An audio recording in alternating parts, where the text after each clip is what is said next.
नमाज के मुताल्लिक़ ये दो अहम मसले हैं। इसके बारे में अक्सर दोस्त पूछते हैं और अक्सर लोगों को इन दो मसलों के बारे में पता नहीं होता।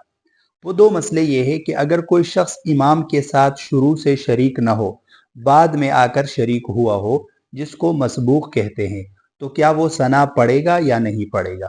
दूसरा मसला ये है कि अगर कोई शख्स बाद में आकर इमाम के साथ शरीक हुआ हो और उसकी एक रकात या दो रकते रह गई है, तो वो जब अपनी नमाज पूरी करेगा तो क्या वो सना पढ़ेगा या नहीं पढ़ेगा। दोनों सवाल सना के मुताल्लिक है। तो इसकी वजाहत ये है कि जब हम नमाज पढ़ते हैं तो नमाज दो किस्म की है। एक जहरी नमाज है जिसमें इमाम बुलंद आवाज़ से तिलावत करता है। दूसरी सिर्री नमाज है जिसमें इमाम आहिस्ता आवाज़ से तिलावत करता है।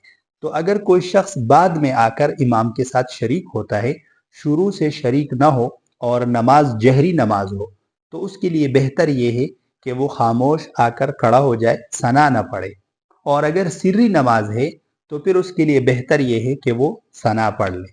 बाद में जब इमाम सलाम फेर दे, अगर इसकी रकते रह गई हो, तो जब वो अपनी बकिया रकते पूरी करेगा तो उसके लिए तरीका ये है कि ये अपनी नमाज सना से शुरू करेगा। लेकिन यहाँ पर आप एक बात याद रखें कि सना पढ़ना यानी सुबहानक अल्लाहुम्मा पढ़ना ये नमाज में मसनून है। अगर कोई शख्स गलती से ना पढ़े या किसी को मसले का इल्म ना हो और वो अभी तक इस तरह करता आ रहा हो कि उसने सना नहीं पढ़ी है कभी, तो उससे नमाज हो जाएगी। अलबत्ता बेहतर ये है कि जब आप नमाज पढ़े तो नमाज में सना मसनून है, और अगर आप बाद में आकर शरीक होते हैं इमाम के साथ और इमाम जहरी नमाज में है तो आप खामोश आकर खड़े हो जाए।